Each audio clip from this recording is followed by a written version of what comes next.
Hello student, बहुत बहुत स्वागत है आपका अपने यूट्यूब चैनल जुनून एजुकेशन पॉइंट में। देखिए, जैसा कि पिछली क्लास में हमने गुलाम वंश के बारे में पढ़ा था और गुलाम वंश को हमने स्टार्ट कर दिया था, जिसमें सबसे पहले हमने कुतुबुद्दीन ऐबक को पढ़ा। उसके बाद हमने आराम शाह को पढ़ा और फिर इल्तुतमिश को पढ़ा। इल्तुतमिश के बाद रुकनुद्दीन फिरोज को पढ़ा और रुकनुद्दीन फिरोज के बाद हमने रजिया सुल्तान को पढ़ा। रजिया सुल्तान के बाद बहराम शाह को पढ़ा, क्योंकि रुकनुद्दीन फिरोज के बाद रजिया सुल्तान है। रजिया सुल्तान के बाद में बहराम शाह है। बहराम शाह के बाद अलाउद्दीन मसूद है। ठीक है, तो हमने जो भी शासक पढ़े हैं उनके बारे में जो भी चीज़ें हमने पढ़ी कल पिछली क्लास में, उसको हम जल्दी से रिकॉल कर लेते हैं। और आज का जो टॉपिक रहेगा हमारा, वो रहेगा अलाउद्दीन मसूद वाला टॉपिक, जिसमें हम अलाउद्दीन मसूद के बारे में पढ़ने वाले हैं। ठीक है, 1242 से लेके 1246 तक इसने शासन किया था। ठीक है, तो बहुत ही महत्वपूर्ण चीज़ें हैं और मध्यकालीन भारत के अंदर अगर हम देखेंगे तो ये गुलाम वंश बहुत ही महत्वपूर्ण वंश बताया गया। ठीक है, तो हम रिकॉल करते हैं हमने पिछली क्लास में क्या पढ़ा। देखिए, हमने इधर बहराम शाह के बारे में पढ़ लिया था। बहराम शाह के बारे में एक सबसे इम्पोर्टेंट फैक्ट है जो आपको याद रखना है, वो ये है कि बहराम शाह ने एक नए पद का, यानी कि एक नायब पद का सृजन किया था। और सबसे पहला जो नायब बना था सल्तनत काल के अंदर, वो कौन था? वो ऐतगीन था। ठीक है, ये वही ऐतगीन है जिसने बाद में साजिश रची और रजिया सुल्तान और जो अल्तुनिया था उसकी हत्या करने का षड्यंत्र रचा था, ऐसा कहा जाता है। ठीक है, इसके अलावा हमने और क्या पढ़ा? हमने पढ़ा रजिया सुल्तान के बारे में। रजिया सुल्तान 1236 से 1240 तक रजिया सुल्तान ने शासन किया। और उम्दत उल निश्वा एक उपाधि थी, उम्दत उल निश्वा की उपाधि थी जो रजिया सुल्तान ने ग्रहण करी थी, वो आपको पता होना चाहिए। इसके अलावा ऐतगीन को उसने वजीर बनाया था और इसी ऐतगीन ने बाद में जाके इसको पद से हटाने में बैरहम शाह की मदद की थी। ठीक है, इसके अलावा इसमें हमने पूरी स्टोरी पढ़ ली है कि किस तरीके से जो है रजिया सुल्तान को मारने की साजिश रची गई और बाद में जाके कैथल के समीप रजिया सुल्तान की हत्या कर दी गई। ठीक है, रजिया सुल्तान से अगर पहले देखते हैं तो रुकनुद्दीन फिरोज आया था। रुकनुद्दीन फिरोज शांतिपूर्ण तरीके से शासक बना था, लेकिन तुर्क के अमीर जो थे ना, उन्होंने जल्द से जल्द इसको हटवा के रजिया सुल्तान को शासका बनवाया। ये हौज शमसी है, इल्तुतमिश का मकबरा है। और यहाँ पर आपको मैंने बताया था कि इल्तुतमिश का जो मकबरा है, ठीक है, वो इल्तुतमिश का से पहले इल्तुतमिश ने अपने बेटे नसरुद्दीन महमूद का मकबरा बनवाया था, इसलिए इल्तुतमिश को मकबरे का जन्मदाता कहा जाता है। इल्तुतमिश से बहुत अच्छे अच्छे पॉइंट आपको हाईलाइट होते हैं जहाँ से क्वेश्चन बन सकते हैं पेपर के अंदर। जैसे इल्तुतमिश ने एकता व्यवस्था शुरू की थी। इल्तुतमिश ने सबसे पहले मकबरा बनवाया था। इल्तुतमिश ने संगमरमर के शेरों के गले में न्याय की जंजीर जो थी, घंटियां लगवाई थी उसने। ठीक है, और इसके अलावा इसमें हमने पढ़ा था कि इल्तुतमिश ने सोने के सिक्के चलाए, चांदी के सिक्के चलाए, है ना, तांबे के सिक्के भी चलाए, जिसमें चांदी का जो टका होता था और सोने का सिक्का और तांबे का जीतल। ठीक है, 1215 में तराइन का तीसरा युद्ध हुआ था, ये भी हमने पढ़ा था। तराइन का तीसरा युद्ध 1215 में हुआ, इल्तुतमिश और एल्दोस के बीच में हुआ था। इसके अलावा हमने पढ़ा था इल्तुतमिश का कार्यकाल 1210 से लेके 1236। अगर बात करते हैं इल्तुतमिश का मतलब क्या है, तो इल्तुतमिश के नाम का मतलब है साम्राज्य का रक्षक। और इससे पहले जो है इल्तुतमिश के पहले अगर हम देखेंगे तो आराम शाह, जो 8 महीने के लगभग उसने शासन किया, ज़्यादा समय तक शासन नहीं कर पाया था वो। ठीक है, हमने पढ़ा था गुलाम वंश में सबसे पहले कुतुबुद्दीन ऐबक के बारे में। और ये जो कुतुबुद्दीन ऐबक है, इसने 1206 से लेके 1210 तक ही शासन किया। ठीक है, ऐबक का अर्थ होता है चंद्रमा का देवता। ठीक है, 1206 में वो राजा बना और 1210 में घोड़े से गिरकर पोलो खेलते समय उसकी मृत्यु हो गई। कुरान खां कहा गया है, लाख बख्श कहा गया है। इसके अलावा ये भी बताया गया है कि जो कुतुबुद्दीन ऐबक है, इसने कुतुब मीनार का निर्माण करवाया। इसने कुब्बतुल इस्लाम मस्जिद, जो भारत की सबसे पहली मस्जिद है, उसका निर्माण करवाया। इसके अलावा ऐबक के दरबार में एक ताजुल मासिर के रचयिता थे हसन निज़ामी। ठीक है, और आदाबुल हर्ब व सुजात के थे इसमें मुदाब्बिर। ठीक है, इसके अलावा कुतुबुद्दीन ऐबक ने शेख बख्तियार काकी की याद में कुतुब मीनार का निर्माण करवाया। पहली मंजिली कंप्लीट हो पाई थी और उसकी मृत्यु हो गई। उसके बाद में इल्तुतमिश ने कार्य पूरा किया, लेकिन इल्तुतमिश के बाद में फिर फिरोज शाह तुगलक ने कार्य पूरा किया। फिरोज शाह तुगलक के समय में ऊपरी हिस्सा इसका क्षतिग्रस्त हो गया था, तो उसने फोर्थ और फिफ्थ जो है उसको बनवा दिया था। ऐसे करके 3 शासकों ने कुतुब मीनार का निर्माण करवाया है और 237 फीट जो है कुतुब मीनार की ऊंचाई है। ठीक है, क्या क्या चीज़ें बनवाई हैं इल्तुतमिश ने? 2.5 दिन का झोंपड़ा या 2.5 दिन का झोंपड़ा बनवाया, जो कि एक मस्जिद है। विग्रहराज चतुर्थ विशल देव की जो एक विद्यालय हुआ करता था उसको तोड़वा के बनवाया। ठीक है, तो ये सब चीज़ें हमने पिछली क्लास में पढ़ी थी, उसको जल्दी से मैंने रिकॉल करा दिया है। ठीक है, और बाकी का आप भी अपने स्तर पर रिकॉल करें चीज़ों को। अब बात आती है यहाँ पर इसमें बहराम शाह के बाद अलाउद्दीन मसूद शाह की। ठीक, तो ये जो अलाउद्दीन मसूद है, इसके बारे में अगर हम देखें तो 1242 से लेके 1246 तक इसने शासन किया। ठीक है, बहराम शाह तक हमने कंप्लीट किया था कल। अब हम पढ़ेंगे अलाउद्दीन मसूद शाह।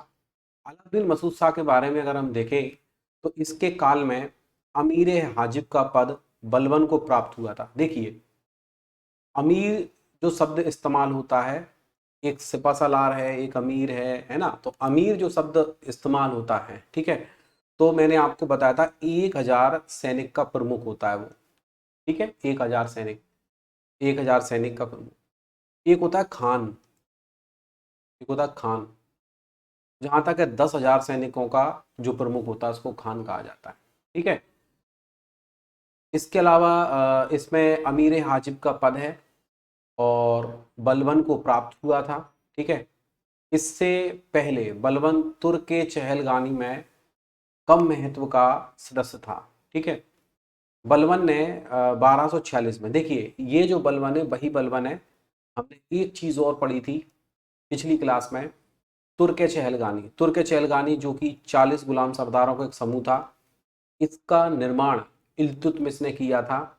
और इसी में इन 40 गुलाम सरदारों में एक होशियार व्यक्ति था, उसका नाम था बलबन। ठीक है, तो इसमें क्या हुआ कि अलाउद्दीन मसूद शाह बना भैया 42 से लेके 46। ठीक है, चलो इसके ऑब्जेक्ट भी बता देता हूँ, आपको ईयर याद हो जाएगी।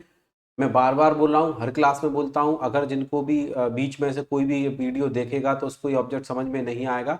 अगर ये ऑब्जेक्ट को समझना है तो उसे ईयर याद करने वाली ट्रिक की जो वीडियो है वो देखनी पड़ेगी और उसको ये बिल्कुल अच्छे से समझ में आ जाएगा। ठीक है, रन रोज, तो जैसे अलाउद्दीन मसूद शाह लिखा हुआ है, तो अलाउद्दीन मसूद शाह क्या करता था कि अलाउद्दीन से याद कर लो। ठीक है, अलाउद्दीन याद कर लो कि जो अलाउद्दीन जो है ना वो रन करता था रोज, रन करता था रोज। वैसे ऐसे बोलते हैं रोज रन करता था।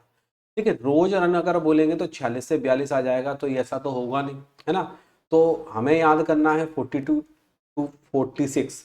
तो यहाँ पर हमने बना दिया 42 का रन और 46 का बना दिया रोज, ये डेली वाला रोज है। ठीक है, तो अलाउद्दीन मसूद शाह रन करता था रोज, बस इतना याद रखिए आप। ठीक है, और बहरा था, रेस में रन कर रहा था, ये मैंने आपको याद कराया। मुझे, देखिए मुझे मुझे रेस में रजिया ने हराया, तो 36 से लेके 40 तक रजिया सुल्तान का कार्यकाल भी आ जाता है। ठीक है, 40 से 42 बहराम शाह। अगर आपको अभी देखो डायरेक्ट भी आ जाएगा आपको याद, आप बोलेंगे 6 से लेके 10 हो गया, 10 से लेके 36 हो गया, है ना, 36 से लेके 40, तो क्या होगा, अभी तो डायरेक्ट ईयर याद हो भी जाएगी आपको। लेकिन जैसे जैसे आप आगे बढ़ते जाएंगे, मुगल वंश पे पहुंचेंगे, तो पता चला कि जो आप डायरेक्ट पे जो कॉन्फिडेंस लेके आ रहे थे ना 10 से 20 और ये वो, तो वो दिमाग से निकल जाएगा। जो ऑब्जेक्ट मैं आपको बता रहा हूँ बस उसको दिमाग में रख लीजिए, तो उससे आपके दिमाग में लॉन्ग टाइम तक रहेगा। ठीक है, अब क्या है, 1242 से 1246 मैंने आपको बताया रन करता था, रोज रन करता था, सुबह दौड़ने जाता था, कुल मिला के कौन, अलाउद्दीन। ठीक है, मसूद यानी बड़ा मशहूर था। ठीक है, अलाउद्दीन बड़ा मशहूर था क्योंकि रन करता था रोज, तो लोग उसको जानते थे। ओके, इसके अलावा इसमें सुल्तान की सारी शक्ति अपने हाथों में ले ली, किसने ले ली, बलबन ने। अब यहाँ पर आपको एक चीज दिखाई देगी कि बलबन जो है बड़ा होशियार व्यक्ति है, बलबन ने सारी शक्ति अपने हाथों में ले ली है, लेकिन बलबन डायरेक्ट राजा नहीं बनेगा। बलबन क्या करेगा, बलबन अपने दामाद नसरुद्दीन महमूद को राजा बना देगा। ठीक है, नसरुद्दीन महमूद को राजा बना देगा। एक नसरुद्दीन महमूद था इल्तुतमिश का बेटा, जिसकी मृत्यु हो गई तो इल्तुतमिश ने उसका मकबरा बनवा दिया। अब यहाँ पर हम बात कर रहे हैं किसकी, बलबन की। तो जो बलबन है वो क्या करेगा, डायरेक्ट राजा नहीं बनेगा। उसने देखो सारे सुल्तान की सारी शक्ति अपने हाथों में केंद्रित कर ली, अपने हाथों में पूरी पावर ले ली। अब जो बलबन बोलेगा वो होगा कुल मिला के, ठीक है। तो उसने सारी शक्ति अपने हाथों में ले ली, किसने, बलबन ने। पर बलबन बना किसको रहा है राजा, नसरुद्दीन महमूद। नसरुद्दीन महमूद को ही क्यों बना रहा है, क्योंकि वो उसका दामाद है, ठीक है। और वो अपना दामाद है, उसका दामाद है, इसलिए वो दामाद के लिए कुछ अच्छा कर रहा है कि भैया उसको राजा बना दिया। और राजा भी बनाया तो टेम्परेरी, क्योंकि सारे काम जो होंगे वो बलबन के हाथों से ही होंगे, पर नाम मात्र के लिए उसको राजा बना दिया। क्यों, क्योंकि जो बलबन है, जब नसरुद्दीन महमूद को राजा बनवा देगा ना, तो बलबन जो है ना वो उसका नायब बन जाएगा। क्योंकि नायब एक बहुत ही महत्वपूर्ण पद था। आपने ऊपर पढ़ रखा है कि सुल्तान के अधिकारों को कम करने के, सुल्तान को बहुत से अधिकार थे पर उसके कुछ अधिकार कम करके नायब को भी शामिल किया गया था, एक पद का सृजन किया गया था। तो सबसे पहला नायब तो एदगीन था, लेकिन बलबन जो था ना नसरुद्दीन महमूद का नायब बन गया था, ठीक है। ये चीज आपको आगे पढ़ने को मिलेगी, लेकिन मैं स्टोरी फॉर्म में आपको बता, ठीक है। तो अब देखिए, सुल्तान की सारी शक्ति अपने हाथों में ले ली और मशहूद शाह यानी अलाउद्दीन मशहूद की को गद्दी से हटा दिया, ठीक है, उसको गद्दी से हटा दिया और नसरुद्दीन महमूद को शासक बनाया गया। तो नसरुद्दीन महमूद को शासक बना दिया। तो सिंपल आपको एक स्टोरी याद करके रखनी है कि भाई रजिया सुल्तान थी, उसके बाद में उसका भाई बहराम शाह राजा बन गया, बहराम शाह के बाद में अलाउद्दीन मशहूद जो था वो राजा बन गया। अलाउद्दीन मशहूद का जो एक बहुत ही खास, ठीक है, बोलते हैं ना अमीर हाजिब, यानी अमीर का जो पद दिया था उसने, अमीर हाजिब का बलबन, बलबन ने सारी शक्ति अपने हाथों में केंद्रित कर ली और अलाउद्दीन मसूद को हटाकर नसरुद्दीन महमूद को राजा बना दिया, ठीक है। इतना तो आपका क्लियर हो जाना चाहिए। अब हम आगे बढ़ते हैं। अब देखिए, अब हम यहाँ पे देखेंगे कि जो नसरुद्दीन महमूद है 1246 से लेके 1200, अच्छा खासा देखिए कम से कम 20 साल का शासन इसका है, ठीक है।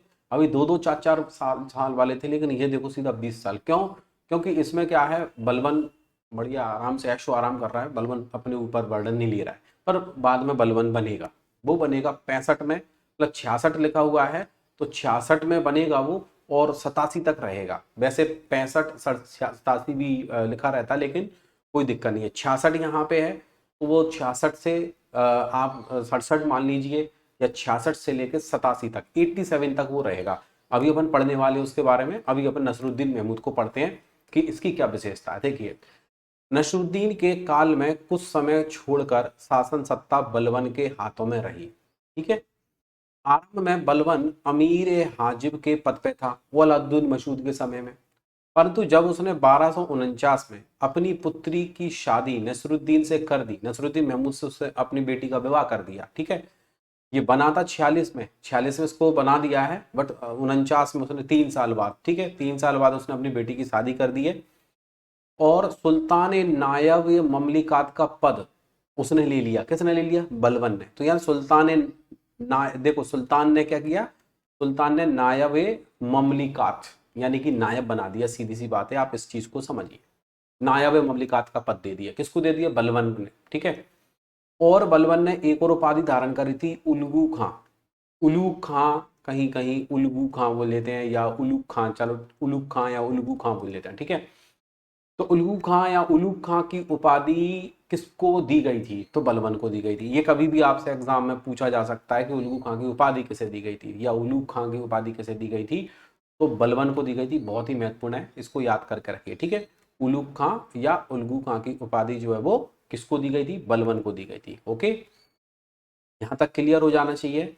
मिनहाज उस सिराज, तबकाते नासरी, बहुत ही महत्वपूर्ण एक बुक है। देखिए, यहाँ पे लिखा तबकाते नासरी, मिनान मिनहाज उस सिराज, ठीक है, तबकाते नासरी। अब आगे जाके आप देखेंगे कि एक बुक और होगी, ठीक है, एक बुक और होगी, तबकाते अकबरी, ठीक है, तबकाते अकबरी। अब यहाँ लिखा तबकाते नासिरी, ठीक है। अब समझना जरा, नाम थोड़ा सा डिफिकल्ट है, बट मैं इतना अच्छा अर्थ निकाल के आपको बता दूंगा कि माइंड में सेट हो जाएगा, ठीक है। तबकाते नासिरी, और यहाँ लिखा है मिनहाज उस सिराज, ठीक है, लॉजिक देखना आप। मिनहाज तो उस राज, मिनहाज देखो, मिनहाज इसका हिंदी कर देते हैं अपन, देखो कैसे हिंदी करेंगे, बड़ी मजेदार हिंदी होगी। मैंने आज, मैंने आज उस शिवराज, ओके, मैंने आज उस शिवराज से मुलाकात करी। किस शिवराज से? जो पहले सीएम था एमपी का, ठीक है। मैंने आज उस शिवराज, देखो ये सही लिखा हुआ है, बट हमें उसका अर्थ निकाल के याद कर लेना है बस। वो तो सीधी सी बात है, अगर ऐसा बना लोगे तो जल्दी याद हो जाएगा आपको, है ना। मैंने आज शिवराज से, उस शिवराज से मुलाकात करी। नासिर जी मिलने के लिए आए कि यार वो शिवराज जी कहाँ गए, ठीक है। तो हमने कहा नासिर जी से कि तब काते नासिरी, यानी कि तब, तब कहाँ थे, ठीक है, तब कहाँ थे नासिरी, यानी तब कहाँ थे नासिर जी। नासिर जी तुम तब कहाँ थे, नासिर जी तुम तब कहाँ थे जब हम उन शिवराज से बातचीत कर रहे थे, उन शिवराज से हम मिल रहे थे, ठीक है। तो मैंने आज उस शिवराज से मुलाकात करी है, पर तब कहाँ थे तुम नासिर जी जब शिवराज जी आए थे। अब चले गए तो तुम कह रहे हो मुझे शिवराज जी से मिलना है, ठीक। तो कुल मिला के सब डिफिकल्ट है, देखो कितना मैंने आसान बनाने की कोशिश करी आपके आपके लिए कि भाई ये माइंड में सेट हो जाए, ठीक है। तो बस इसकी हिंदी कर दो और माइंड में बिठा लो, क्योंकि कोई बड़ी बात नहीं है, ये बुक्स भी आ जाती हैं पेपर में, ठीक है। तो यहाँ लिखा हुआ है कि मिनाज सिराज ने अपनी तबकाते नासिरी उसे ही समर्पित की है। उसे ही का मतलब ये कहीं ना कहीं बलबन के बारे में या नसरुद्दीन महमूद के बारे में उसने लिखा है, ठीक है। हालांकि यहाँ पर नासिरी शब्द लिखा है तो आप समझ जाओ कि नसरुद्दीन महमूद के लिए उसने लिखा है। किसने लिखा है? मिनहाज उस सिराज ने लिखा है। मिनहाज उस सिराज, क्योंकि 20 साल का शासन है भाई, तो इनके बारे में बहुत कुछ बताया गया है। क्या बताया गया देखिए, उसके शासन काल में वह मुख्य काजी के पद पर था, यानी मिनहाज उस सिराज जो था ना, मुख्य काजी था। मुख्य काजी, काजी आज भी होते हैं, पहले भी थे, पर यहाँ पे काजी जी होते हैं, आपको मालूम है कि धर्म की रक्षा करने वाले, धर्म से जुड़ा हुआ कोई भी कार्य होगा तो काजी जी पहले अपना जो भी बोलेंगे उनका सम्मान रखा जाएगा। जैसे हिंदू धर्म के अंदर पंडित जी इंपोर्टेंट होते हैं, उसी तरीके से मुस्लिम धर्म के अंदर काजी जी इंपोर्टेंट होते हैं, ठीक है। अब बाद में षड्यंत्र के द्वारा उसी के शासनकाल में हटा दिया गया, यानी ऐसा कोई षड्यंत्र रचा गया कि मिनहाज सराज को हटा दिया गया, ठीक है। मिनहाज ने नसरुद्दीन महमूद को दिल्ली का आदर्श सुल्तान कहा है, बताया है कि दिल्ली का बहुत अच्छा सुल्तान था, आदर्श सुल्तान यानी अच्छा सुल्तान था, ठीक है, नसरुद्दीन महमूद, ठीक है। इल्तुतमिश का पौत्र था, देखो इल्तुतमिश का पौत्र था नसरुद्दीन महमूद, यानी उसके बेटे का बेटा।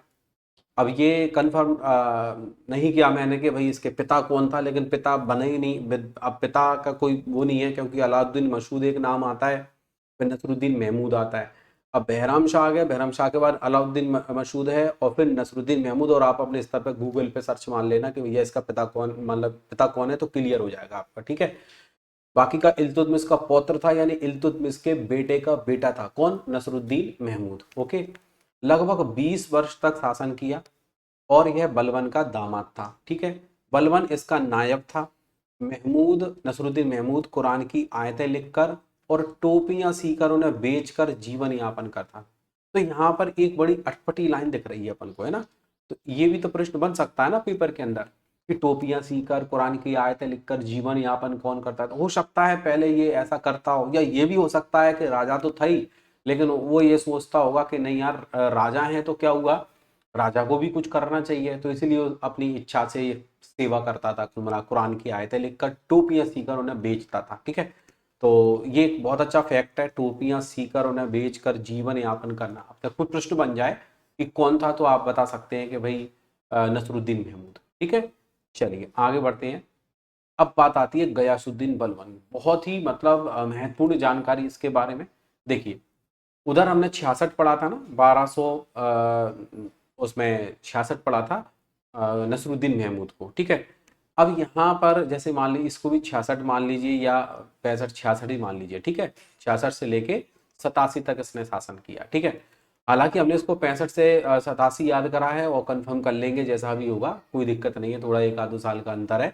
बट क्या है, हमें क्रम जरूर पकड़ के रखना है, क्रम जरूर याद रखना है कि भाई ये जो गयासुद्दीन बलबन है ये नसरुद्दीन महमूद के बाद में राजा बने, ठीक है। और इसकी विशेषताएं क्या क्या है वो सारी चीजें, ठीक है। तो 65-66 अपन बोल सकते हैं। कोई आपसे ऐसा प्रश्न नहीं किया जा रहा पेपर में, अभी तक तो कोई ऐसा प्रश्न नहीं बना है कि उसने ये पूछ लिया होगा कि भाई बलबन का कार्यकाल बताओ, नसरुद्दीन महमूद का कार्यकाल बताओ क्या है, ऐसा तो कुछ प्रश्न नहीं बना है। बट क्या है, फिर भी हम 65-66 लिखा हुआ है तो 65-66 याद करके रखें, ठीक है। अब सुनिए, बलबन का पूरा नाम जो था, बलबन का पूरा नाम क्या था? बहाउद्दीन उर्फ गयासुद्दीन बलबन। इसको गयासुद्दीन बलबन ही कहा, ठीक है, गयासुद्दीन बलबन। इस बलबन को याद करना है तो देखो बलवान से याद करो। इससे याद करो, बलवान। बलवान यानी ताकतवर, ठीक। तो ताकतवर होगा तो ताकत से तुम्हें बहुत कुछ याद होगी। ताकत से तुम्हें 66-87 भी याद होगा। बलवान से याद होगा। और बलवान से तुम्हें लो रक्त की नीति भी याद होगी।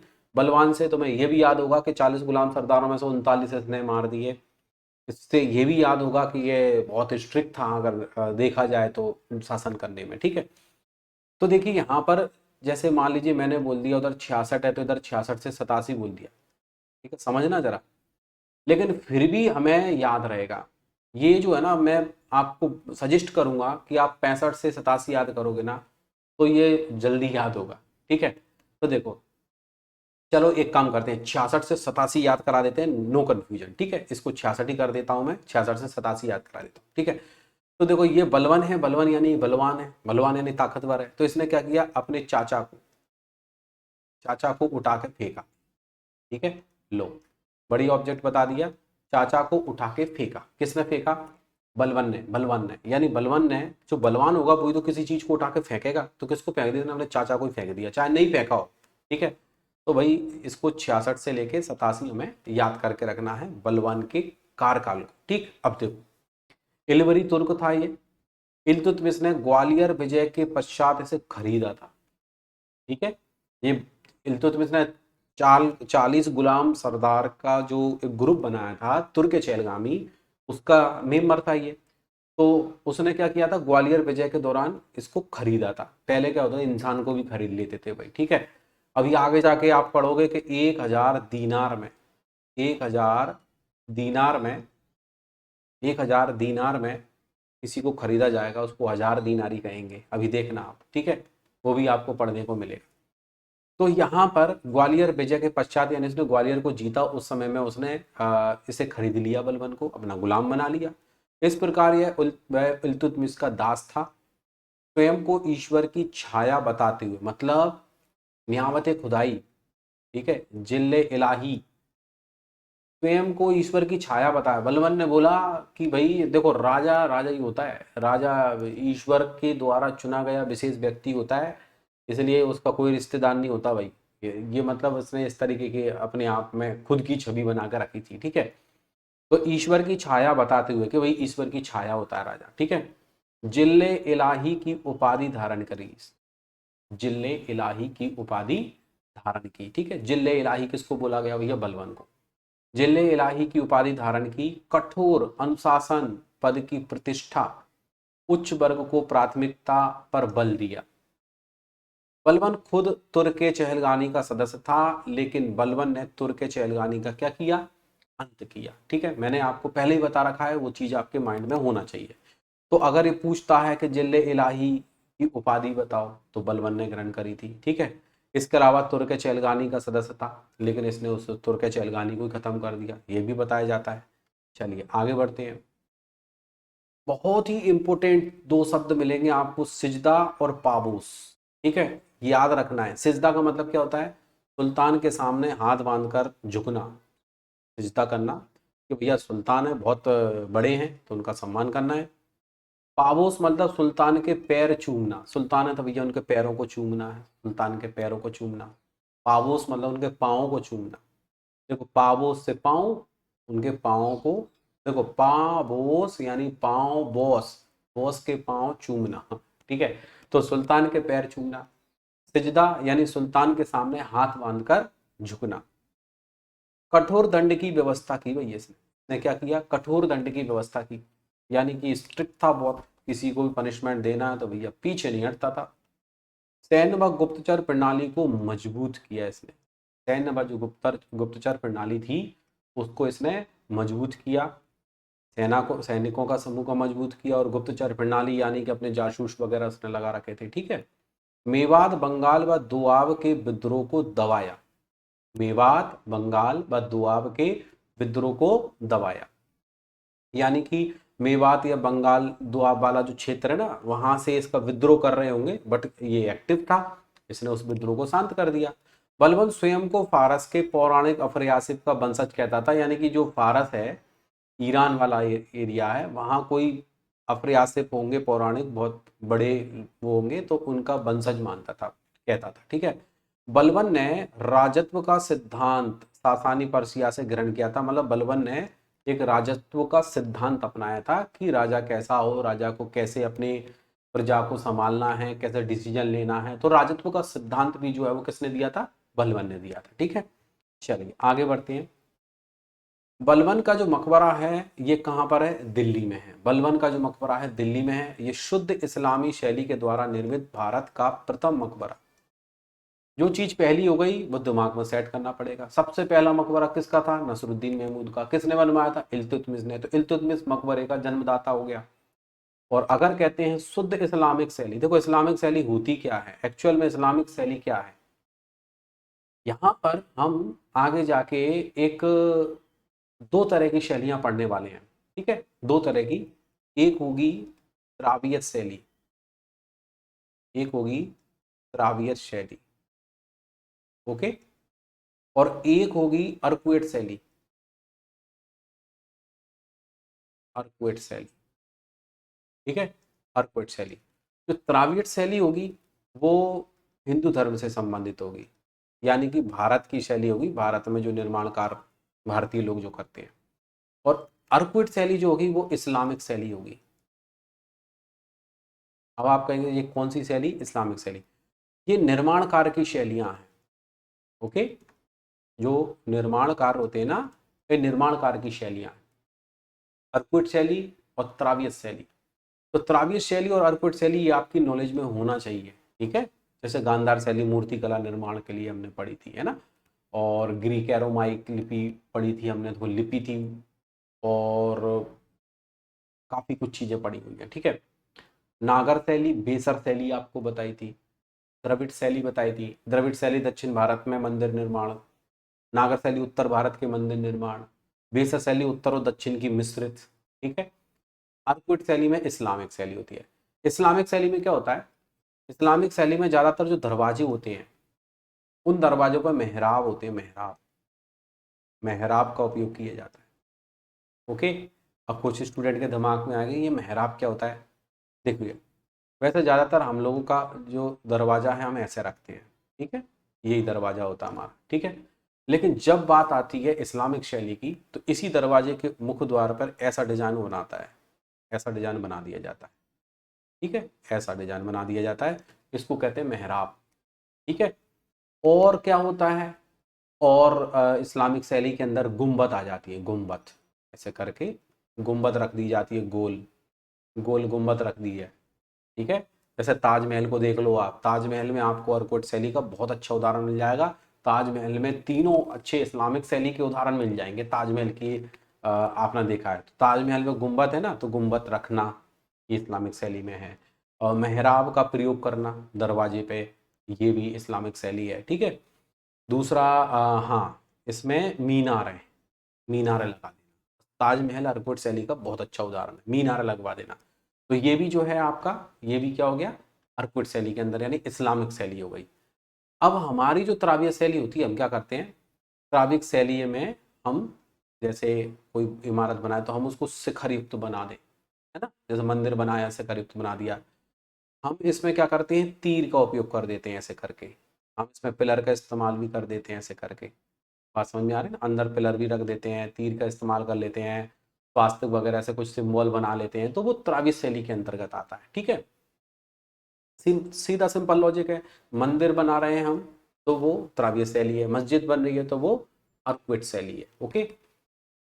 देखो, वैज्ञानिक ढंग से मेहराब का निर्माण, अब जो मेहराब का निर्माण किस में हुआ है? बलबन के मकबरे में, है ना, बलबन के मकबरे में। कहाँ है? दिल्ली। अब तो बलबन का मकबरा दिखा दूं और उसमें मेहराब भी दिखा दूं तो ये समझ लो तुम्हारा कंसेप्ट क्लियर हो जाएगा। ठीक है। मैंने देखो ये मकबरा डाला, देखो ये रहा दरवाजा जो मैं आपको बता रहा था, देखो इसको बोलते हैं मेहराब, ये मेहराब, ठीक है।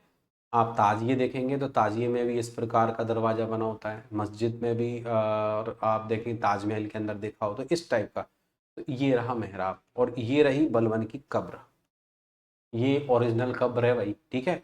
ये रही बलवन की कब्र, और ये पूरा क्या है, देखो खंडर हो जाती हैं बाद में, चीज़ें नष्ट हो जाती हैं जो भी, तो उस वजह से ही है। तो कुल मिला के बलवन का जो कब्र वाला जो क्षेत्र है, यानी मकबरा जो है वो इसमें हाईलाइट है, ठीक है। बात समझ में आ गई होगी। चलिए और आगे बढ़ लेते हैं हम। तो यहाँ से हमने वो तो पढ़ा, ठीक है। चलिए अब देखो, लाल महल बनवाया इसने, बलबन ने क्या क्या बनवाया, तो बलबन ने लाल महल, ठीक है, लाल महल बनवाया।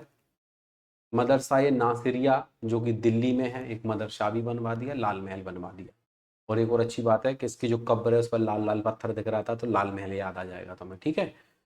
एक और महत्वपूर्ण चीज, फारसी नववर्ष नवरोज उत्सव, देखिए जो फारसी अफरी आसिफ का वंशज मानता था अपने आप को, तो स्वाभाविक है जो ईरानी होते थे ना वो फारसी, उनको लेके चला है है ना, उसको दिमाग में रख के चला है इसने। तो इसने एक नवरोज उत्सव शुरू किया था फारसी परंपरा का, जैसे हम न्यू ईयर मनाते हैं, ठीक है, नई साल आती है तो न्यू ईयर मनाते हैं, ऐसे ही ये नवरोज उत्सव मनाते हैं। कौन मनाते हैं, ये जो फारसी होते हैं वो, है ना, इनका भी कैलेंडर होता है, इनका अपना एक वो रहता है। तो ये इनका नवरोज उत्सव का मतलब इनकी नई साल होती है।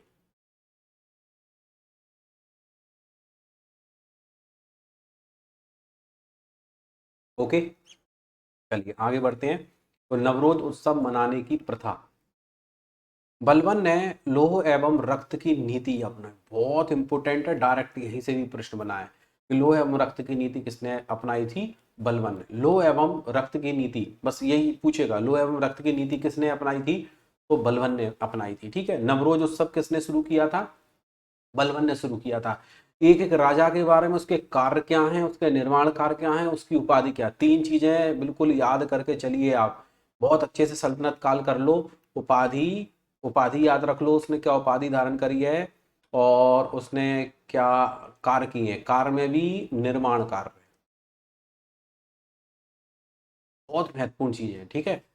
ये दो चीजें तो ये समझ लो कि आपको राजा के बारे में करना ही पड़ेंगी अपने हिसाब से उनको, चाहे आप बार बार रिवीजन करो, 50 बार करो, 100 बार करो, 1000 बार करो, पर आपको बार बार पढ़ के तैयार करना पड़ेगा, ठीक है। देखिए कोई भी टीचर होता है आपको क्लास देता है, क्लास में आपको कोई भी चीज़ समझा देता है। एक अच्छी बात है कि आपको ऑनलाइन क्लास मिल रही है, तो अगर आपको कोई चीज़ नहीं भी आ रहा, नहीं याद हो रहा, तो आपने वीडियो को रिकॉल कर लिया, दोबारा से देख लिया, है ना, उसके बाद में रिवीजन किया तो आपने वो उस वीडियो को थोड़ा सा फास्ट स्पीड में डाल के कर लिया, तो कोई चीज़ छूट नहीं रही तुम्हारी, है ना। ऑफलाइन में क्या होता है, आप 4 दिन त्योहार के लिए गायब हो गए, सर ने लिखा दिया भैया हो गया, निकल गया, है ना, या वो लेक्चर गया तो गया। मान लीजिए आप 10 दिन गांव रहने चले गए भैया, 10 दिन बाद मुंह उठा के आ रहे हैं, बोले सर मैं 10 दिन गया तो गया बेटा, आप कुछ नहीं होता है। तो ऑफलाइन में तो ये होता है कि 10 दिन की पढ़ाई मारी गई। अब वो बात अलग है कि भैया सर ने नोट्स दिए हैं, आप वो 10 दिन का अपने नोट से तुम कितना ही रट्टा मार लो, जो क्लास में सर ने समझाया होगा वो ही आपके माइंड में बैठता है, ये बिल्कुल पक्की बात है। तो एक अच्छी बात है कि भैया आपको ये क्लास मिल रही है तो आप उसका लाभ लीजिए, आप उसको बढ़िया से पढ़िए, क्योंकि ये चीज़ तो मिस नहीं होनी, यानी आपकी कोई छुट्टी नहीं है इसमें, है ना, आपकी कोई छुट्टी नहीं है। आपको लगातार क्लास मिल रही हो, लगातार आप उस क्लास को बस अटेंड करिए और उस कंसेप्ट क्लियर करके अपना बिल्कुल रिवीजन रखिए फाइल का, ठीक है। अब सुनिए एक और चीज़, लोह एवं रक्त की नीति अपनाई, खुद को ईश्वर का प्रतिनिधि बताया, खुद को ईश्वर का प्रतिनिधि बताया। तो बोला कि भाई वो तो राजा होता है, राजा तो ईश्वर का प्रतिनिधि होता है, उसका कोई संबंधी नहीं होता, यही बताया उसका कोई संबंधी नहीं है, कोई सगा संबंधी नहीं है, क्योंकि उसने स्वयं राजा को ईश्वर की छाया बताया कि ईश्वर ने विशेष रूप से भैया चुना है, तब जाके राजा बना, ठीक। बलबन ने सिक्कों पर खलीफा का नाम अंकित करवाया। अभी तक जो सिक्के होते थे तो उसमें राजा के बारे में लिखा रहता था, लेकिन बलबन ने क्या किया, बलबन ने सिक्कों पर खलीफा का नाम अंकित करा। खलीफा कौन होते थे, खलीफा कौन होते थे, खलीफा, खलीफा जो होते थे ये एक हिसाब से धार्मिक गुरु ही हैं उनके, पर ऐसा बोला जाता है ये मोहम्मद जो इस्लाम धर्म के संस्थापक थे, ठीक है, मोहम्मद साहब जो इस्लाम धर्म के संस्थापक थे, उनके उत्तराधिकारी माना गया है इनको, यानी कि जो इनके धर्म के जो प्रमुख थे, जिन्होंने इनके धर्म की स्थापना करी, तो स्थापना करने के बाद उनके बाद जिन्होंने इस धर्म को आगे बढ़ाया वो खलीफा कहलाए, ठीक है, यानी कि जो मोहम्मद शाह है उनके उत्तराधिकारी कहा गया है खलीफा, है ना। तो खलीफा का जो नाम जो है अंकित करवाया, क्योंकि ये सम्मानीय है इसलिए उनको नाम अंकित करवाया। बलवन की मृत्यु अपने पुत्र की मृत्यु के कारण सदमे में जाने से हुई थी। एक बहुत अच्छा पॉइंट मिल जाता है कि जो बलवन की जो मृत्यु है वो ऐसे नहीं हुई कि किसी ने उसको मार दिया हो, कोई युद्ध में मर गया हो, है ना, या बीमारी से मर गया हो, तो उसका पुत्र मरा, उस पुत्र के वियोग में, ठीक है, पुत्र के वियोग में इसकी मृत्यु हुई, यानी कि पुत्र की मृत्यु के कारण सदमे में जाने से इसकी मृत्यु हुई थी, किसकी, बलवन की, ठीक है, डिप्रेशन में चला गया हो या जो भी है। बलवन को उलू खां या उल्गू खां भी कहा गया है और उसे यह नाम नसरुद्दीन महमूद ने दिया था, ऊपर पढ़ चुके हैं, बलवन ने यह उपाधि धारण की थी, ठीक है। अमीर खुसरो सर्वप्रथम बलवन के दरबार में, बहुत ही इंपॉर्टेंट चीज है भाई, बहुत ही इंपॉर्टेंट चीज है, ये तो समझ लो प्रश्न ऐसा है कि पेपर में बनता ही है, ठीक है। अमीर खुसरो, ठीक है, अमीर खुसरो को भारत में तूती ए हिंद के नाम से जाना जाता है। क्या कहा जाता है, तूती ए हिंद कहा जाता है, पैरट ऑफ इंडिया, ठीक है, पैरट ऑफ इंडिया, तोता, भारत का तोता। क्यों कहते हैं, ये अमीर खुसरो बहुत इंटेलिजेंट है और अमीर खुसरो की कम से कम बता रहा हूं मैं आपको 6 से 7 कृति, 6 से 7 कृति है, 6 से 7 बुक्स हैं, वो मैं आपको याद कराऊंगा। और कभी भी इनमें से कोई भी प्रश्न बन गया ना इन सातों में से किसने ये लिखी है, तो आप 1 सेकंड में जवाब दे दोगे, ठीक है। लॉजिक से आपको याद कराऊंगा। तो अमीर खुसरो बहुत ही विद्वान व्यक्ति, और अमीर खुसरो को जहां तक है खड़ी बोली का जनक भी कहा जाता है, क्योंकि खड़ी बोली का उपयोग इन्होंने खुल के किया है भाई, ठीक है, आगे जाके पढ़ेंगे अपन। तो अमीर खुसरो एक बहुत ही इंपॉर्टेंट व्यक्ति है भाई, ये विद्वान, लेखक, कवि, है ना, शायर, कुछ भी कह सकते हो आप इनके बारे में कि भाई ये इन्होंने बुक्स लिखी हैं 7, तो बुक हम पढ़ेंगे आगे जाके 6-7, तो ठीक है। सर्वप्रथम किसके दरबार में आए, बलवन के दरबार, बहुत इंपॉर्टेंट चीज है। जैसे इब्न बतूता, इब्न बतूता उसने जूता का गुल्लक बना दिया था, मोहम्मद बिन तुगलक बताया था मैंने आपको, है ना। अल मसूदी महीपाल मैंने आपको बताया था, सुलेमान देवपाल मैंने आपको बताया था। कुछ नाम देखो, कनेक्टिविटी से सब याद आ जाएंगे। अमीर खुसरो को भी हम बलवन से याद करेंगे तो यहाँ कनेक्टिविटी भी रखेंगे। हम कैसे रखेंगे, देखो, अमीर खुसरो को बोल देंगे, जैसे कोई सोचिए कोई तोता है, ठीक है, सोचिए कोई तोता है और वो एक पिंजरे में है, पर कोई भी उस तोते को रुपए देता है, सिक्का दे दे 5 का, 10 रुपए, 50 रुपए, 100 रुपए, जिसकी जैसी श्रद्धा हो, तो वो तोता क्या है, बोलता है इंसान की तरह, ठीक है। अगर उस तोते को 5 रुपए, 10 रुपए किसी ने भी दे दिए, कुछ भी रुपए दे दिए, तो वो तोता क्या कहता है पिंजरे में जाके, अमीर खुश रहो बलवान बनो, ठीक है। वो ऐसा कहता है, अमीर खुश रहो बलवान बनो। देखो कोई गरीब तो उसे पैसे देगा नहीं, देगा तो अमीर ही देगा भैया, है ना, जिस पे पैसा होगा वही तो देगा, जिस पे पैसा नहीं है वो क्या देगा। तो अमीर खुश रहो बलवान बनो, अमीर खुश रहो बलवान बनो, ये किसने बोला है, अमीर खुश रहो बलवान बनो, ये बोला है तोते ने, ठीक है। और तोता हिंदुस्तान का किस, तूतीय हिंद किसे कहा गया है, अमीर खुसरो को कहा गया, ठीक है। तो कहने का मतलब बलवान का मतलब बलवन याद आ जाए, अमीर खुश रहो मतलब अमीर खुसरो याद आ जाए कि अमीर खुसरो बलवन के दरबार में आए थे, ठीक है। बलवन के बाद 2 अयोग्य शासक हुए। तो बलवन के बाद आया कैकुबाद और फिर आया क्यूमर्स, ओके। तो बलवन के बाद आया केकुबाद और फिर आया क्यूमर्स। तो यहाँ पर ये जो है क्यूमर्स थोड़े समय के लिए हुए, क्यूमर्स जो है अंतिम शासक हुए, यानी क्यूमर्स जो है थोड़े समय के लिए शासक रहा उसका। उसके बाद में जो गुलाम वंश है, गुलाम वंश के बाद में आएगा खिलजी वंश, ठीक है। कौन सा वंश आएगा गुलाम वंश के बाद, गुलाम वंश के बाद आना चाहिए खिलजी वंश, क्योंकि हमने आपको बताया था जी के टसल आपको याद रखना है, गुलाम वंश, खिलजी वंश, तुगलक वंश, सैयद वंश और लोधी वंश, ओके। तो बलवन के बाद कैकुबाद, फिर उसके बाद कौन आया, क्यूमर्स। क्यूमर्स जो था वो अंतिम शासक था, ठीक है। तो ये चीज आपको याद रखनी है। अब देखो यहाँ पर ये बलवन की मैंने आपको कब्र बता दी थी, ये बलवन की मकबरा है, ठीक है। इसने लाल महल बनवाया था। देखो लाल, एक और अच्छी बात है, देखो यहाँ पर हमें ये लाल लाल पत्थर दिख रहा है, लाल महल नहीं दिख रहा, तो लाल महल से याद कर लो इसको। देखो अच्छी बात है, लाल महल लाल ही है ना। और ये बलबन के सिक्का है इस टाइप से, उसने इसमें खलीफा का नाम भी अंकित करवाया था, अपने बारे में भी हो सकता है कुछ लिखवाया, अपन को तो ये लैंग्वेज आती नहीं है, ठीक है। अब देखिए 1279 से 81 में, क्योंकि उसका 1287 तक तो उसका शासन रहा है, ठीक है। बंगाल के गवर्नर खान है, देखो यहां पर क्या है, यहां पर एक नाम आएगा बुगरा खां, बुगरा खां, ठीक है। यहां पर एक नाम आएगा बुगरा खां, देखिए। और एक और नाम, दो नाम आएंगे यहाँ, हाँ बुगरा खां ही नाम दिख रहा है यहाँ, ठीक है। देखिए हाँ सॉरी, यहाँ पर क्या है, ये है बंगाल का गवर्नर, और बंगाल के गवर्नर ने क्या किया था, विद्रोह कर दिया था।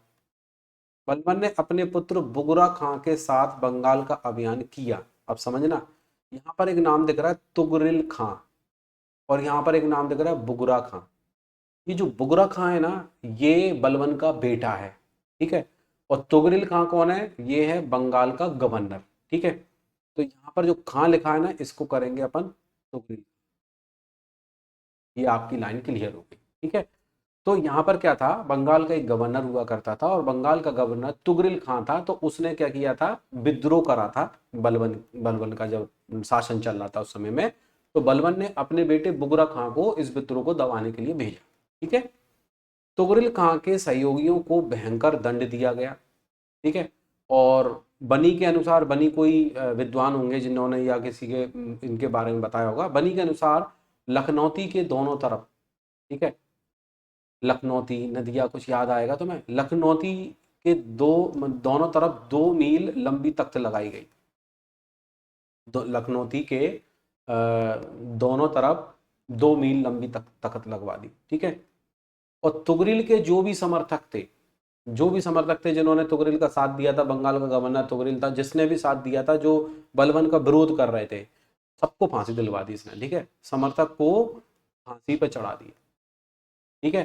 क्योंकि ये तुगरिल खां कहीं ना कहीं राजा बनने की सोच रहा होगा, तो बस इसने उसको पनिशमेंट दिया है, वो ऐसा पनिशमेंट दिया है कि कोई सोच भी नहीं सकता। अब देखो, बुगरा खां को बंगाल का गवर्नर बनाते हुए बलबन ने चेतावनी दी, मतलब उसका बेटा है और वो अपने बेटे को ही चेतावनी दे रहा है कि देख, तेरे को बंगाल का, इसको बंगाल का गवर्नर बनाया मैंने, तो इसने मेरे को ही मारना चाहा, तो मैंने सब मार ही दिया उसको, मैं तेरे को बंगाल का गवर्नर बना रहा हूँ, और अगर तूने भी अगर सोची कि मैं दिल्ली का राजा बन जाऊं, है ना, तो वही हाल इसका हुआ है, वही हाल तेरा भी होगा। तो देखो, बुगरा खां को बंगाल का गवर्नर बनाते हुए बलबन ने क्या किया, चेतावनी दी कि अगर उसने भी विद्रोह किया, ठीक है, क्योंकि अच्छी गद्दी पे, पोस्ट पे पहुंचने के बाद व्यक्ति का मन बदल जाता है ना, इसलिए, तो अंजाम तुगरिल जैसा ही होगा, ठीक है। बुगरा खां इतना भयभीत हो गया कि उसने शासक बनने की महत्वाकांक्षा ही त्याग दी। उसने भैया दिमाग ही नहीं लगाया कि मैं नहीं बनूंगा भैया, बलबन के बाद मुझे राजा नहीं बनना है, ठीक है, मतलब इतना भयभीत हो गया। इसलिए बलबन के बाद आता है केकूबाद, ठीक है। देखो एक अच्छी बात है ना, बलबन के बाद केकूबाद, इसके नाम में भी बाद लगा हुआ है, और उसके बाद आता है क्यू मर्श, ठीक है। बंगाल का अभियान बलबन का पहला ऐसा अभियान था जिसमें वह राजधानी से बाहर गया, यानी कि इस अभियान में बंगाल, मतलब उसको अपनी राजधानी से भी बाहर जाना पड़ा था, किसको, बलबन, ठीक है। प्रांत का विभाजन शिक में होता था, जी हम पहले भी पढ़ चुके हैं। प्रांत यानी कि राज्य, शिक यानी कि जिला। संभवतः 1279 में बलबन के समय पहली बार शिक का निर्माण हुआ, ठीक है, संभवतः बताते हैं। सिख पर शिकदार नामक सैन्य अधिकारी की नियुक्ति होती थी, यानी कि जिले का प्रमुख होता था, उसको शिकदार कहते थे। सिख का विभाजन परगना, जैसे तहसील होती है, जिले के अंदर तहसील होती है, परगने में होता था, और इस पर आमील नामक अधिकारी नियुक्त होता था। ये क्या है, नॉलेज वाली चीजें हैं। सिख का प्रमुख, जैसे उधर पढ़ा था, जिले को हमने विषय पढ़ा था, और विषय का जो प्रमुख होगा वो विषयापति होगा। यहाँ पर सिख है, सिख का जो प्रमुख है वो शिकदार है, ठीक है। सिख किसको बोला गया है, जिले को बोला गया है यहाँ पर, ठीक है। दूसरा परगना है, और परगने का जो अधिकारी होता था, ठीक है, तहसील का, परगने का जो तहसील का जो प्रमुख अधिकारी होता था, उसको कहते थे आमील, ठीक है। आमील। आमील का मतलब मिल। ठीक है। अगर तेरे को तहसील में कोई काम है तो तहसीलदार से मिल। ठीक है। अगर तहसील से संबंधित, परगने से संबंधित कोई कार्य है तो तहसील में आके आमिल। ठीक है, तहसील में आमिल। तो थोड़ा सा आमील से थोड़ा सा याद कर लेना। ठीक है। प्रशासन की सबसे छोटी इकाई गांव होती थी। बिल्कुल, गांव ग्राम अपन बोल लेते हैं। बलबन ने एक स्वतंत्र सैन्य विभाग बनाया। ठीक है। इसको बोलते हैं दीवाने आरिज। बहुत इंपॉर्टेंट वर्ड है भाई, इसको याद रखना है, दीवाने आरिज। दीवाने आरिज की स्थापना की थी। ये सैन्य विभाग था जो सैनिकों का पूरा जैसे बोलते हैं ना पुलिस डिपार्टमेंट है, तो ये सैनिकों का पूरा हिसाब किताब रहता था इस विभाग के अंदर। ठीक है। तो ये हो गया दीवाने आरिज। नाम ऐसा है कि अगर आपने इसको नहीं पढ़ा है ना तो किसी तुक्का भी सही नहीं जाए, यानी स्टूडेंट तुक्का भी नहीं लगा सकता कि ये सैन्य विभाग हो सकता है। तो दीवाने आरिज आपसे दो तरह के प्रश्न कर सकते हैं। एक ये भी पूछ सकते हैं कि दीवाने आरिज क्या है, एक ये भी पूछ सकते हैं कि दीवाने आरिज पद का सृजन किसने किया। ये दो तरह के प्रश्न यहाँ पे बनते हैं। तो दीवाने आरिज जो है, अगर ये पूछा जाता है तो दीवाने आरिज जो है ये एक सैन्य विभाग है। ठीक। और इस सैन्य विभाग का यानी दीवाने आरिज जो शब्द दिख रहा है, इसका सृजन किसने किया था? इसका सृजन किया था भैया बलबन ने। ओके। और इस विभाग का जो प्रमुख है इमादुल मुल्क यानी अहमद अयाज को बना दिया था। ठीक है। तो दीवाने आरिज कैसे याद करोगे, मैं आपको इसका लॉजिक बताता हूँ। दीवाने आरिज, ये दीवाने तो बहुत जगह आएगा, दीवाने बंदगान भी आएगा, है ना, काजी उल कुजात भी आएगा, ये पढ़ने वाले हैं। तो दीवाने आरिज लिखा हो, आरिज को देखो अर्जी से याद करेंगे। आरिज को हम कैसे याद करेंगे? अर्जी। अर्जी लगाना, किसी के यहाँ पर रिक्वेस्ट करना, प्रार्थना करना कि हमारा ये काम हो जाए। ठीक है। तो देखिए जो बलवान होता है ना, बलवान, कोई व्यक्ति जो बलवान होता है, तो बलवान के यहाँ पर ही तो अर्जी लगाई जाती है ना कि साहब हमारा ये काम हो जाए, वो काम हो जाए। ठीक है। तो यहाँ पर याद रखना है दीवाने आरिज। आरिज यानी अर्जी लगाई जाती है। किसके यहाँ अर्जी लगाते हैं? बलवान के यहाँ लगाते हैं। क्यों? क्योंकि भैया उसके यहाँ अर्जी लगाई जाती है जो पहले से सैन्य विभाग में रहा हो, पहले से पुलिस में रहा हो। जब तक वो कोई रिटायरमेंट पुलिस ऑफिसर होता है तो उसके रिटायरमेंट के बाद भी उसकी चलती है ना। तो कुछ लोग जाते हैं, उसे रिक्वेस्ट करते हैं और वो रियल में वो काम करा देता है ना। जैसे हमारे यहाँ तो होता है ना, ऐसा एक टीआई थे, लहरी साहब टीआई, है ना, जो हैं थे क्या हैं, तो भैया उनकी चलती है। अगर उनसे कोई काम होता है तो वो काम बन जाता है। कुछ लोग अपना लेन देन को लेकर विवाद होता है तो वहाँ पहुँच जाते हैं, आपस में निपटवा देते हैं जो भी है। तो दीवाने आरिज है, वलवन ने सृजन किया, और ये क्या था? सैन्य विभाग था। ठीक है। इस विभाग का प्रमुख इमादुल मुल्क को बनाया था। तो मेन है बनाया, पद का सृजन किसने किया और उसका अर्थ क्या है वो पता होना चाहिए। बलबन ने अपनी मृत्यु के पूर्व शाहजहां मोहम्मद के पुत्र के खुसरो को अपना उत्तराधिकारी घोषित कर दिया था। ठीक है। यानी बलबन ने ही के खुसरो को किया था। परंतु अमीरों ने बुगरा खां के पुत्र, देखो कितना एक घुमा फिरा हुआ है कहानी में, ट्विस्ट है कि वो चाहता था के खुसरो बने, लेकिन अमीरों ने क्या किया? बुगरा खां को नहीं बनाया। बुगरा खां बलबन का ही बेटा है। बुगरा खां को ना बनाते हुए बुगरा खां का पुत्र केकूबाद को सुल्तान बना दिया। ठीक है। बुगरा खां के पुत्र केकूबाद को सुल्तान बनाया, और केकूबाद के काल में उसके पिता बुगरा खां ने स्वयं को बंगाल का स्वतंत्र शासक घोषित कर दिया था। तो बेटा बन गया तो स्वतंत्र शासक हो गई। केकूबाद ने सम्मान से मलिक जलालुद्दीन फिरोज खिलजी, ठीक है, को बुलाया। मतलब समान से या सम्मान से या सम्मान से बुलाया। इसको जलालुद्दीन फिरोज खिलजी, देखिए ये जलालुद्दीन फिरोज खिलजी जो है ना, यही बाद में जाके क्यूमर्स को मारेगा और क्यूमर्स को मार के खिलजी वंश की स्थापना करेगा। तो यहाँ से इसकी एंट्री होती है जलालुद्दीन फिरोज खिलजी की, जो अलाउद्दीन खिलजी से पहले आया था। खिलजी वंश का संस्थापक यही है। ठीक है। तो जलालुद्दीन फिरोज खिलजी को बुलाया और उसे वरन का एक राज्यपाल या आरिज ममालिक नियुक्त कर दिया। क्योंकि ये एक पहले से मलिक था, इसको अच्छा एक्सपीरियंस था, तो उसको बुला लिया सम्मान से और इसको अपना राज्यपाल या आरिज ममालिक इसको नियुक्त कर दिया। ठीक है, आरिज ममालिक। शाइस्ता खां की उपाधि भी दे दी इसको, शाइस्ता खां की उपाधि और आरिज ममालिक के। किंतु केकूबाद के दुर्बल शासन का फायदा उठा के इसने देखा कि केकूबाद जो है वो इतना एक्टिव नहीं है। ठीक है। बुगरा खान ने बुलाया लेकिन कैकूबाद इतना एक्टिव नहीं था, तो इसने क्या किया, उसका फ़ायदा उठा के जलालुद्दीन खिलजी, यानी इसको जलालुद्दीन फिरोज खिलजी पूरा नाम है, बट जलालुद्दीन खिलजी से ही हमें पढ़ना है आगे। जलालुद्दीन खिलजी ने दिल्ली पर हमला कर दिया और कैकूबाद को कैद कर लिया और कुछ समय पश्चात उसकी हत्या भी करके क्यूमर्स को सुल्तान बना दिया। देखो बलबन ने भी वही गेम खेला था कि बलबन खुद राजा ना बन के नसरुद्दीन महमूद को राजा बनाया, और यहाँ भी जलालुद्दीन खिलजी ने वही गेम खेला, खुद ना राजा बनते हुए क्यूमर्स को राजा बनवा दिया और फिर क्यूमर्स की हत्या करेगा और फिर खुद राजा बनेगा। ठीक है, और उसके नाम पर क्या कर शासन करता रहा। ठीक, क्यूमर्स गुलाम वंश का अंतिम शासक था और शीघ्र ही जलालुद्दीन खिलजी ने क्यूमर्स की भी हत्या करके स्वयं को सुल्तान घोषित कर दिया। स्वयं को सुल्तान घोषित कर दिया किसने? जलालुद्दीन खिलजी ने, कि भैया वो खुद ही सुल्तान है अब तो। ठीक है, तो ये जलालुद्दीन खिलजी है।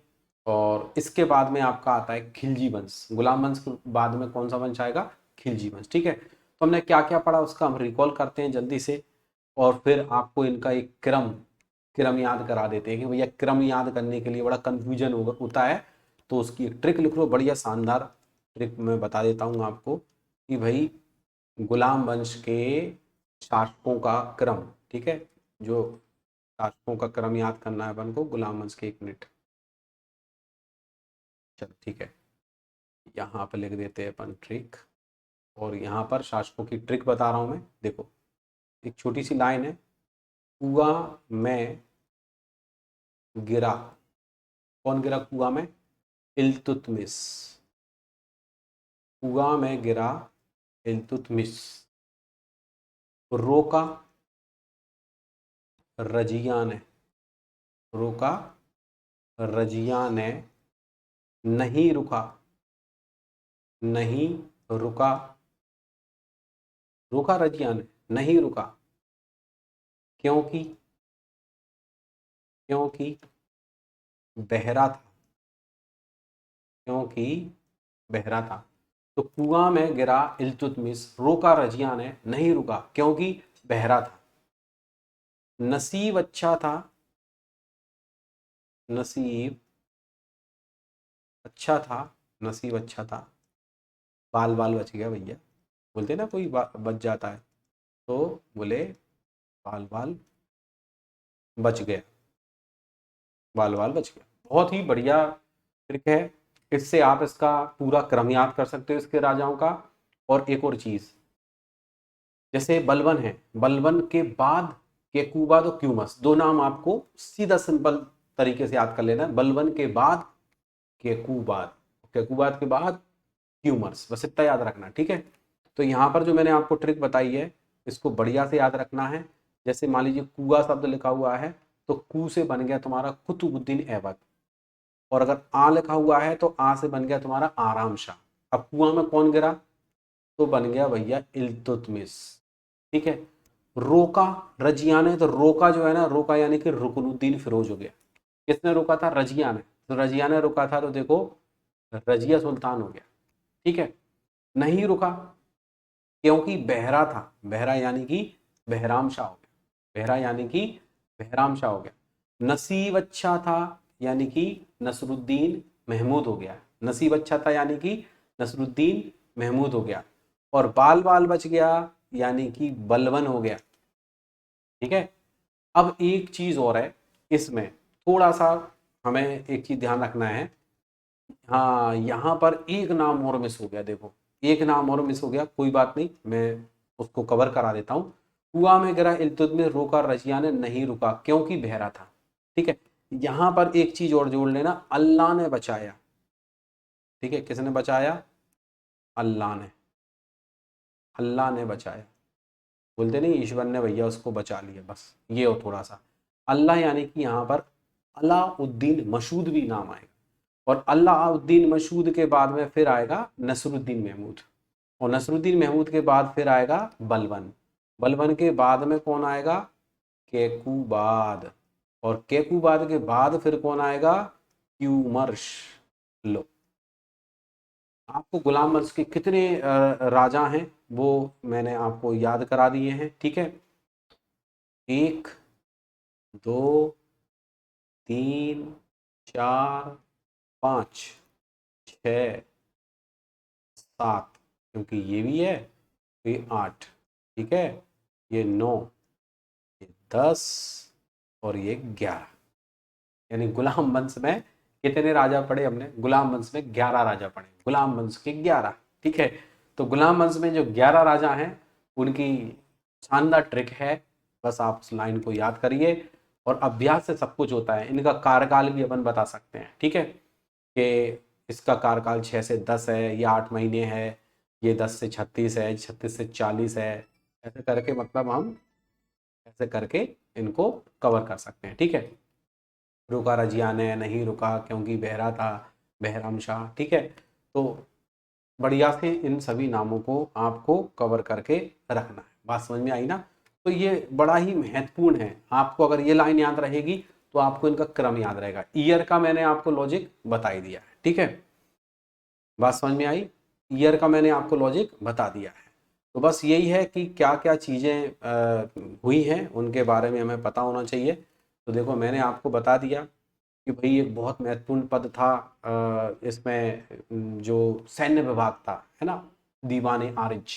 और दीवाने आरिज बलबन के समय में, तो बलबन के बारे में बहुत कुछ है भाई इसमें, है ना। बलबन के बारे में काफ़ी सारी चीज़ें हैं, वो सभी चीज़ें हमें याद करके रखनी है, क्योंकि मैंने आपको बताया प्रश्न बनते हैं। सिजदा और पाबूस हमने पढ़ा। सिजदा यानी सुल्तान के सामने हाथ बांधकर खड़े होना।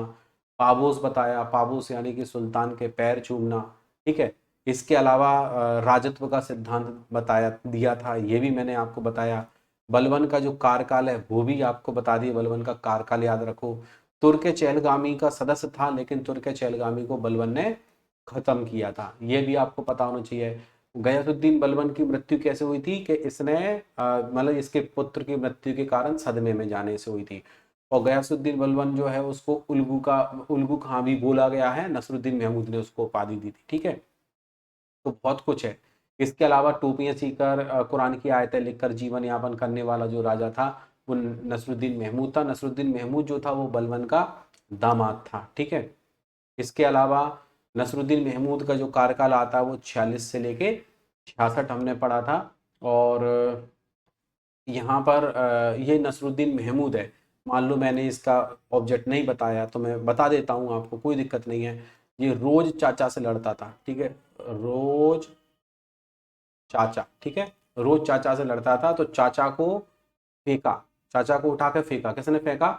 बलबन ने फेंका, क्योंकि रोज चाचा लड़ता था इससे, इसलिए इसने चाचा की शिकायत कर दी, वो बलबन ने उसको उठा के फेंक दिया। तो चाचा को फेंका, यानी 66 से लेके 87 तक जो है वो बलबन का कार्यकाल आ जाएगा, ठीक है।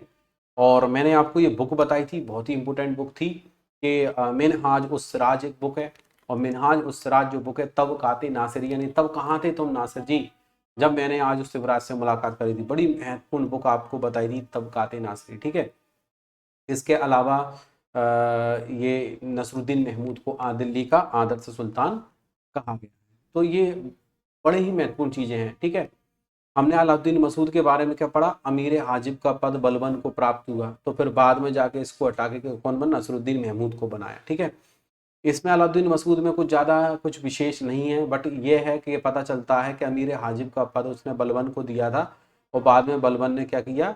नसरुद्दीन महमूद को शासक बनने में मदद की थी, ठीक है। तो ये चीज़ हमें पता होना चाहिए। उपाधि याद रखना है। नायब ये ममलिकात का पद है, पर प्रथम नायब ऐतगिन था जो बैराम शाह के समय बना था, ठीक है।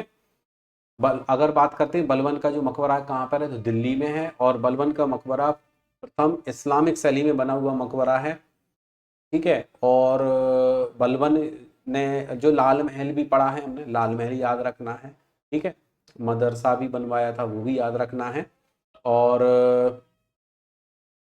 इसके अलावा हाँ, लो रक्त की नीति, अपने आप को ईश्वर की छाया, न्यावत खुदाई और सिजदा पाबूस प्रथा। हाँ, एक बहुत इंपॉर्टेंट शब्द था, नवरोज उत्सव, ठीक है, नवरोज उत्सव। और नवरोज उत्सव की शुरुआत की थी किसने? बलबन ने। ये फारसी परंपरा का नवरोज उत्सव है, जो फारसी लोग होते थे ना वो इस को मनाते थे, ठीक है। तो बहुत ही महत्वपूर्ण चीज़ें हैं। और हमने ये भी पढ़ा था कि इसने ये मेवात, बंगाल व दुआब के विद्रोह को भी दबाया था। एक बंगाल का गवर्नर था तुगरिल खां, उसको हराने के लिए उसने बुगरा खां को भेजा था। और बुगरा खां को बंगाल का गवर्नर बनाते हुए उससे बोला कि भाई अगर तूने भी ऐसा किया तो तेरा भी हाल जो है वो तुगरिल खां की तरह ही होगा। ठीक है। अ, इसके अलावा इसमें मदरसा ये नासिरिया जो है वो बनवाया था। और इसमें ये भी बताया था कि राजा जो होता है, मतलब ये मानता था, बलबन इस बात को मानता था कि राजा का कोई भी सगा संबंधी नहीं होता है, और वो न्यायवत खुदाई यानी कि ईश्वर के द्वारा चुना हुआ विशेष व्यक्ति होता है। ठीक है। ये सब चीज़ें आपको याद रखनी है। उल्लू खां की उपाधि याद रखनी है। अमीर खुसरो वाला बहुत इंपॉर्टेंट, मैंने बताया था कि एक तोता था वो कहता था कि अमीर खुश रहो, यानी अमीर लोग जो हैं वो खुश रहो और गरीब लोग दुखी रहो। ठीक है। तो अमीर खुसरो सर्वप्रथम किसके दरबार में आए? बलबन के दरबार में आए। ये बहुत इंपॉर्टेंट है।